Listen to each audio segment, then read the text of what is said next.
Votre invité ce matin, Lionel Laurent Jacobelli, député de Moselle et porte-parole du Rassemblement national. Bonjour Laurent Jacobelli. Bonjour. Bienvenue dans les studios d'Europe 1. Des victimes ou des familles de victimes de violences, de crimes ou de terrorisme ont publié une lettre ouverte hier dans le journal du dimanche appelant à un peu plus de considération de la part du monde politique mais aussi du monde médiatique et plus précisément de la part d'Emmanuel Macron. Dernier exemple en date, le drame du jeune Enzo dont vous avez bien évidemment entendu parler, poignardé pour un regard de travers, comme on a pu le dire. Nos calvaires n'intéressent pas grand monde, disent les signataires de cette lettre ouverte. Est-ce que vous comprenez cette colère ? Bien sûr que je la comprends, et ce long texte très digne, très simple, écrit avec des mots qui vont droit au cœur, appelle deux choses. D'abord l'émotion et puis la raison. L'émotion parce qu'on ne peut pas ne pas être en empathie avec ces familles qui ont perdu un proche et dont toute la vie a été bouleversée, dans l'indifférence des pouvoirs publics, avec souvent une caste politico-médiatique qui ignore ces victimes et leurs familles. Et puis ça appelle à la raison parce qu'on est dans une société qui marche à l'envers, avec une vraie inversion des valeurs.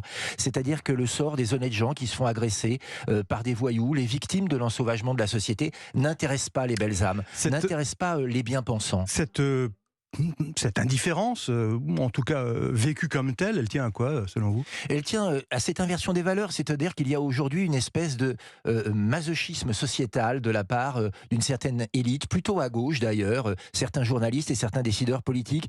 Quand c'est un voyou qui est blessé ou qui meurt, eh bien là, la caste médiatique s'emballe. Politique aussi, en essayant d'expliquer que la France est raciste, que la police tue.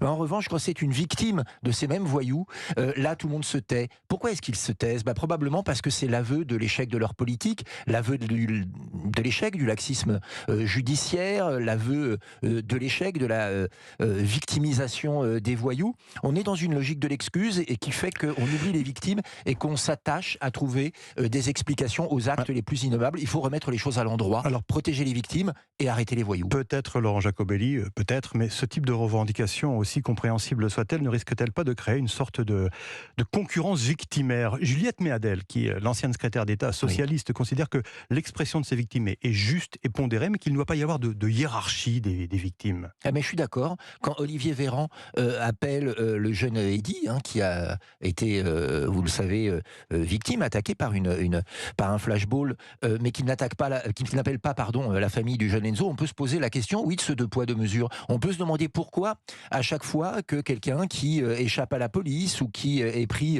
lors d'une émeute est blessé, alors beaucoup de gens viennent pleurer à la télévision, et que quand c'est un jeune qui n'est pas issu de ces mêmes quartiers, mais qui est victime de l'ensauvagement de la société qui périt ou qui est blessé, alors là, personne ne s'émeut. Je vous le répète, c'est une espèce de masochisme un peu gênant, qui fait qu'on essaye toujours d'expliquer que notre société serait raciste, prendrait pas soin de ceux qui sont issus de l'immigration ou des cités, et donc à ce moment-là il faut toujours plaindre de ce côté, mais que, en revanche, que ce sont des gens qui travaillent, qui demandent rien à personne, qui respectent la loi, alors on a l'impression que ça n'intéresse personne, comme si l'ensauvagement était maintenant acquis, qu'il était normalisé, qu'il était une donnée sociale comme les autres. Ce n'est pas le cas.